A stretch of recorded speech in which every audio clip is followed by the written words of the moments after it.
Tu veux comprendre la crypto pour gagner de l'argent, mais tu te dis que c'est compliqué et que ce n'est pas pour toi. Pourtant, aujourd'hui, des gens comme toi, sans grande connaissance en finance, arrivent à profiter de la hausse des cryptos, parfois même avec très peu de départ. Mais avant d'acheter une crypto, il faut savoir où la stocker, comment y accéder et comment la protéger. C'est là qu'on parle de portefeuille crypto. Comme tu ouvres un compte bancaire pour gérer ton argent, tu dois avoir également un portefeuille crypto pour gérer ton argent numérique. Dans cette série, on t'explique tout simplement ce que c'est, les différents types de portefeuilles et comment faire les bons choix pour démarrer sans stress. Tu vas comprendre tout ça même si tu n'y connais rien. Cher ami, bienvenue dans la deuxième série du Club Crypto, comprendre les portefeuilles crypto et prendre le pouvoir sur son argent.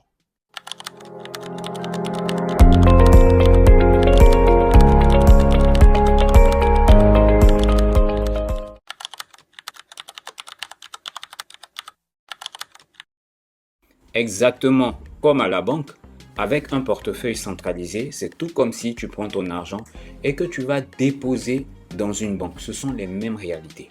Alors, le portefeuille centralisé, il est très facile à utiliser. C'est exactement comme une banque en ligne. Tu vas créer un compte sur une appli comme par exemple Binance, Bybit, et lors de la création de ce compte, tu vas fournir ta pièce d'identité ou un moyen de t'identifier. C'est ce qu'on appelle le KYC. À partir de là, tu pourras donc maintenant acheter, recevoir ou envoyer de la crypto tout simplement. C'est très pratique. Tu peux donc payer avec ton mobile money, c'est-à-dire Orange, Wave, MTN ou encore n'importe quelle compagnie qui fournit des services mobile money. Eh bien, tu pourras échanger avec d'autres personnes, tu pourras suivre tes cryptos et tout ça dans une même application. Mais attention, l'argent est chez eux. Ce n'est pas vraiment chez toi. Tout comme à la banque. Par exemple, à la banque, s'il y a un cas de crise, si le guichet ne marche pas, ton argent à la banque, tu ne peux pas récupérer ton argent. C'est pareil. Ils peuvent bloquer ton compte selon la nature des transactions que tu peux être emmené à faire. Tout comme la banque, ils peuvent poser des questions et tu seras emmené à justifier, tout simplement. Donc, c'est un cadre vraiment légal et bien régulé. En résumé, tu vas voir que avec ton portefeuille centralisé, tu es comme si tu as ton compte bancaire, mais sauf que tout est dans ton téléphone et tu peux passer de crypto à n'importe quelle devise, la devise locale de ton pays.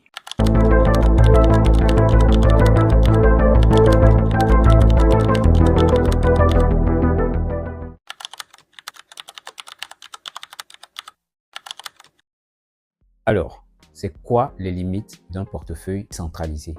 C'est comme une vraie banque. Si la plateforme bug, tombe en panne ou est tout simplement piratée, tu risques de perdre ton argent, comme dans une banque classique. Quoique, ce sont des choses qui arrivent rarement. Tu n'as pas vraiment les clés de ton portefeuille. Tout comme dans la banque, tu n'as pas la clé de ton coffre ou du compte. La clé, elle est détenue par ton gestionnaire qui te donne accès. C'est pareil. Tu te rappelles par exemple des files d'attente à la banque lorsqu'il y a une crise ou lorsque tu vas à un guichet, on te dit le guichet ne fonctionne pas, un autre guichet où le guichet ne fonctionne pas. Imagine que la même chose arrive avec ton portefeuille numérique. Le résultat, ne laisse jamais toutes tes cryptos sur ton portefeuille centralisé. Utilise-le pour commencer, mais ne t'arrête pas là. Et nous verrons. Les professionnels ont un portefeuille décentralisé, chose dont nous allons parler dans les prochains épisodes. Et lorsqu'il veut faire certaines actions, comme par exemple transformer la crypto en CFA ou en euros ou en monnaie fiduciaire, il passe maintenant par le portefeuille centralisé. Donc, le portefeuille centralisé à terme va être utilisé comme un portefeuille de transit qui va permettre de faire certaines opérations. Mais pour un début, vous pouvez garder votre argent sur le portefeuille centralisé. Les pannes, les déconvenus, mais ça arrive vraiment rarement. Au pire des cas, la compagnie vous demande de justifier la provenance des fonds ou de justifier votre identité, chose qui se fait normalement. En fait, rien n'a changé. Nous sommes déjà habitués à ces fêtes-là.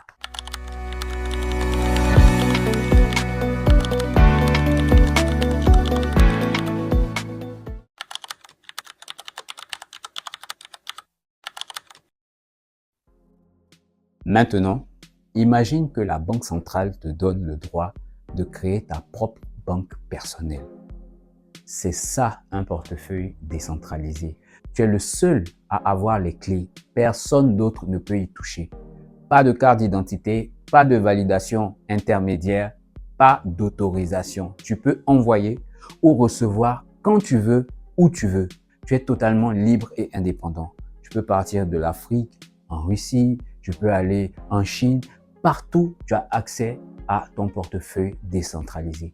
Mais avec cette liberté vient aussi la responsabilité, une très grosse responsabilité, parce que le portefeuille décentralisé, pour y accéder, il faut des mots-clés, des mots cryptographiques qui permettent justement de verrouiller ou d'ouvrir ou de déverrouiller le dit portefeuille. Donc ces mots-clés, vous les conservez minutieusement à l'ouverture de ce portefeuille décentralisé et à partir de là, vous pouvez faire vos transactions normalement. Vous avez toutes les blockchains, vous avez toutes les cryptos que vous voulez acheter à l'intérieur de ce portefeuille décentralisé. Donc, vous pouvez les conserver et vous pourrez aussi faire de multiples opérations, d'autant simples qui partent depuis la conservation d'actifs jusqu'à des opérations beaucoup plus avancées telles que les dApps ou encore la Web.3.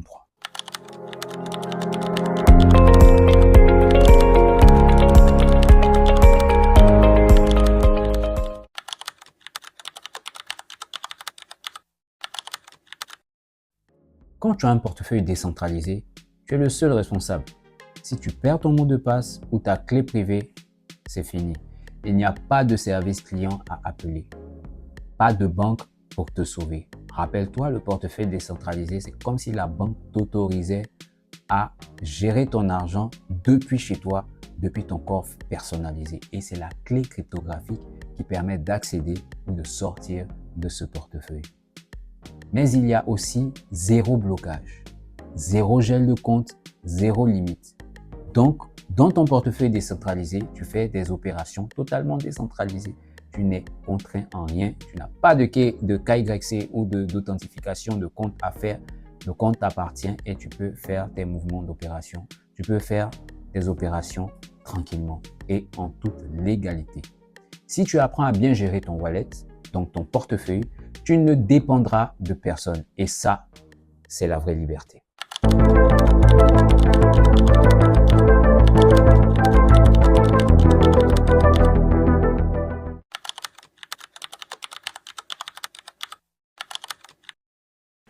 Si tu veux garder tes cryptos en sécurité maximale, il y a une solution, la clé Ledger. C'est comme un coffre-fort numérique que tu gardes chez toi. Ce qui est bien, c'est qu'elle ne se connecte pas à Internet. Tes cryptos sont donc hors ligne et inaccessibles aux pirates. Tu ne seras pas hacké. Tu l'utilises juste pour signer une transaction, puis tu fais quoi? Tu la ranges. C'est l'idéal si tu veux protéger une grosse somme ou des économies à long terme. Donc tout le monde ne sera pas emmené à acheter systématiquement une clé Ledger. On va parler de clé Ledger quand vous voulez garder des sommes supérieures à 10 millions CFA, on va dire autour de 15 000 euros, 15 000 $, voilà par là, vous pouvez commencer à penser clé Ledger. Voilà, donc déjà vous avez le portefeuille centralisé qui va vous permettre de faire des transactions, voilà, de plusieurs transactions. Vous avez le portefeuille décentralisé sur lequel vos cryptos vont le plus souvent dormir et maintenant les clés Ledger quand il s'agit de gros montants.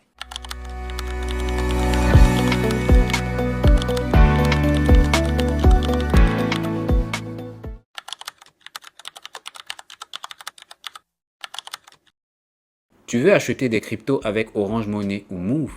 Tu veux vendre et récupérer ton argent en CFA ou dans ta devise locale? C'est possible grâce à quoi? Au P2P ou via des plateformes avec paiement mobile intégré. En quelques clics, tu peux acheter de la crypto depuis ton téléphone, tu peux vendre et recevoir ton argent local, tu peux faire tout ça sans aller à la banque. C'est simple et direct et accessible à tous. Et justement, le portefeuille qui te permet de le faire, c'est le portefeuille centralisé. Parce que à l'intérieur du portefeuille centralisé, il y a la fonction P2P qui met en relation des acheteurs de crypto avec le prix auquel ils veulent l'acheter et des vendeurs de crypto avec le prix auquel ils veulent vendre. Au sein de ces portefeuilles centralisés, il existe un environnement qui permet, un marché qui permet pour ceux qui veulent vendre de la crypto de proposer leur crypto au prix auquel ils veulent vendre et pour ceux qui veulent acheter de proposer leur prix d'achat de sorte à ce que l'entité centrale les mette ensemble, croise leurs deux offres afin que il y ait des ventes ou il y ait des achats et des ventes tout au long d'une journée, tout au long d'une période. Et c'est ça la fonction pair à pair, la fonction P2P. Il devient donc très aisé d'acheter de la crypto, de la garder, de la conserver sur le long terme et lorsqu'on a besoin de liquidité, rapidement de la changer. Imaginez que vous voyagez, vous avez du CFA, vous achetez de la crypto, vous allez en Europe. Arrivé en Europe, vous n'avez qu'à échanger vos cryptos comme contre de l'euro. Le moyen central devient la crypto et ainsi, la vie est belle.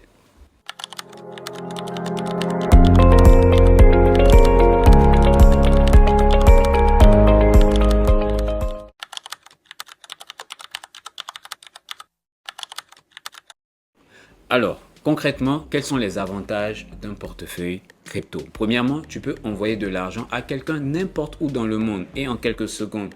L'argent peut traverser tout le globe en des millisecondes. Tu peux suivre les transactions en temps réel. Par exemple, si tu veux checker rapidement la 7e transaction qui s'est faite dans une banque centrale, bonne chance avec les livres de compte, les archives et tout ça. Alors qu'avec la crypto, tu peux repérer la énième transaction qui s'est faite sur le réseau Bitcoin ou sur une crypto-monnaie.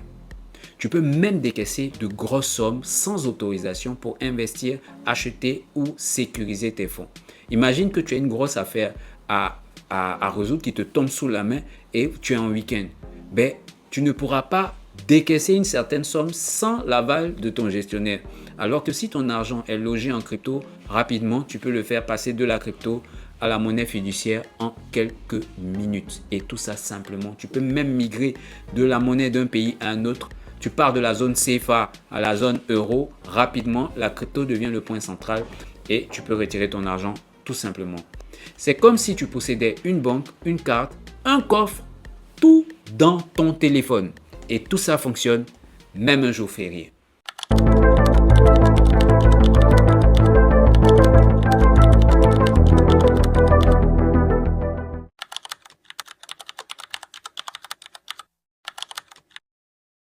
Pourquoi tout ça peut changer ta vie? Avec un simple portefeuille, tu peux épargner intelligemment. Tu peux investir dans des projets rentables. Tu peux générer des revenus passifs et tu peux participer à l'économie numérique mondiale. Que tu sois un salarié, que tu sois un étudiant, que tu sois un entrepreneur, peu importe. C'est un levier puissant si tu sais l'utiliser. Et c'est la clé pour reprendre le contrôle de ton argent.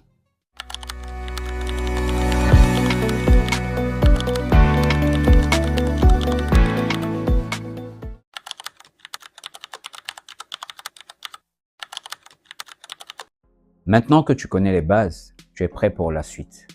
Grâce à ton portefeuille crypto, tu vas pouvoir accéder à la DeFi, revenu passif, participer au Metaverse, faire du staking, faire du trading, créer ton identité Web3 et maîtriser toute la sphère crypto. Et c'est exactement ce que l'on enseigne dans l'écosystème Osons rêver grand.